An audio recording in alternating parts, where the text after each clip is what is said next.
32 ብሔረሰቦች በህብር ደምቀው በመተሳሰብ የሚኖሩበት የ19ኛው የኢትዮጵያ ብሔር ብሔረሰቦችና ህዝቦች በዓል አስተናጋጅ የደቡብ ኢትዮጵያ ክልል ከበዓሉ አስቀድሞ በክልሉ የሚገኙ የልማት ስራዎች፣ የቱሪዝም መዳረሻዎችና አጠቃላይ በክልሉ ያሉ ጸጋዎችን ከተለያዩ መገናኛ ብዙሃን ለተውጣጡ ጋዜጠኞች አስጎብኝቷል።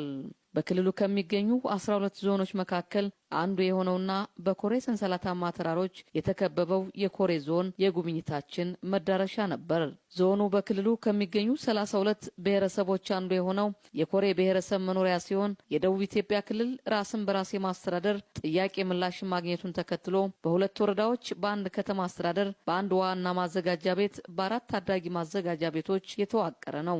የዞኑ ምክትል አስተዳዳሪና የግብርና መምሪያ ኃላፊው አቶ አስታረቀኝ አንደባ እንደነገሩን ዞኑ ቋሚና ዓመታዊ ሰብሎችን በስፋት የሚያመርት ሲሆን በዋናነት የአማሮ ወይም የኮሬ ቡና የእንሰት ምርት አማሮ ቡላ ይታወቃል።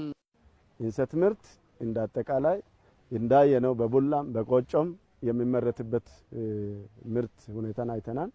በዚህ ሂደት ከ26000 ሄክታር በላይ በአዲስ ተከላም በነባር ስክሳጎም ስራዎች እየተሰሩ ያለበት ሁኔታ አለ። ሌላኛው ቡና ምርታችን ነው። ቡና ከማንነታችን ጋር በጣም የተያያዘ ነው። ስፔሻሊ የጫካ ቡና በስፋት እንደ ምርጥ ዘር ተጠቅመን እያሰፋን ያለንበት ሁኔታ ነው ያለው። አጠቃላይ ከ17000 ሄክታር በላይ ቡና ማሳዎቻችን ያለው የዞኑ 62 በመቶ የገቢ ምንጭ ሆነው የአማሮ ቡናን ለማስፋፋትና ምርትና ምርታማነትን ለመጨመር ትኩረት ተሰጥቶ እየተሰራ መሆኑን የጠቀሱት ምክትል አስተዳዳሪው 104 ቶን ቡናንም ለማዕከላዊ ገበያ ማቅረብ ተችሏል ነው ያሉት። በቅሽር በደረቅም አጠቃላይ በዞናችን በከፍተኛ ሁኔታ በማዕከላዊ ገበያ በማቅረብ እንታወቃለን ማለት ነው። 2104 ቶን በላይ ለማዕከላዊ ገበያ እናቀርባለን ማለት ነው። እየቀረበም ነው ያለበት ሁኔታ አለ።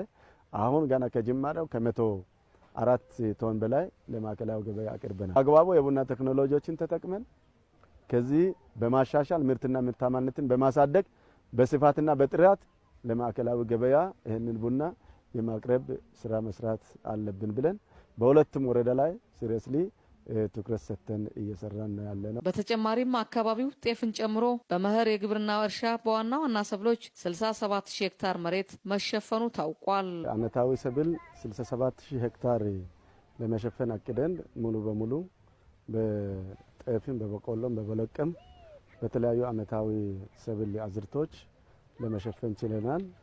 እንዳጠቃላይ እንደ ዞን ወደ 1.5 በላይ ከአመታዊ ሰብል ኩንታል ምርት እንጠብቃለን። በዞኑ በእሸት ቡና ኢንዱስትሪ የተሰማሩ ባለሀብቶችም ዘርፉ አዋጭ በመሆኑ ተጠቃሚ ነን ይላሉ። በጣም ጥራቱን የጠበቀ አሲዲቲውም ከእንደገና ፍሌቨሩም በጣም አሪፍ የሆነ ቡና የሚገኝበት አካባቢ ነው። በአጠቃላይ እንደ ኮሬ ዞን ደግሞ የተለያዩ ቦታዎች አሉ። እኛ አሁን ሁለተኛ ሳይት የምንሰራበት ደርባ የሚባል በሰርመሌ ወረዳ የሚገኝ ኢንዱስትሪ አለን። ጥራቱን የጠበቀ ከዚህ በፊትም አማሮ ቡና ተብሎ ብዙ ሰዎች የሚያውቁት ኤክስፖርተሮችም ምርታችንን የአማሮ ቡና ከተባለ በኋላ በከፍተኛ ሁኔታ ፍላጎት ይዘው ወደኛ እየቀረቡ ያሉበት እስከ 2 ሚሊዮን ኪሎግራም ቡና ፈልፍለን ለማዕከላዊ ገበያ ለማቅረብ እቅድ ይዘን ነው እየተንቀሳቀስን የምንገኘው።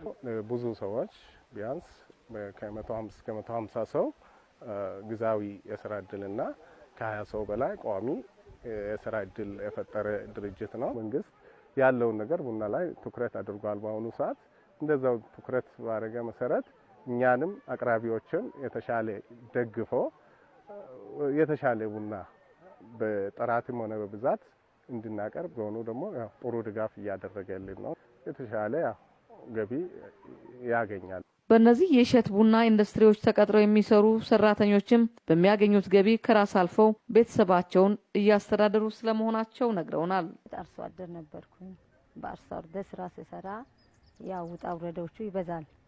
ግን አሁን እዚህ ሳይት ከመጣ በኋላ እዚህ ሳይት ከገባ በኋላ ከባሎቻችን ጎን ቆመን በጣም ለውጥ ስራ እየሰራን ያለ ነው።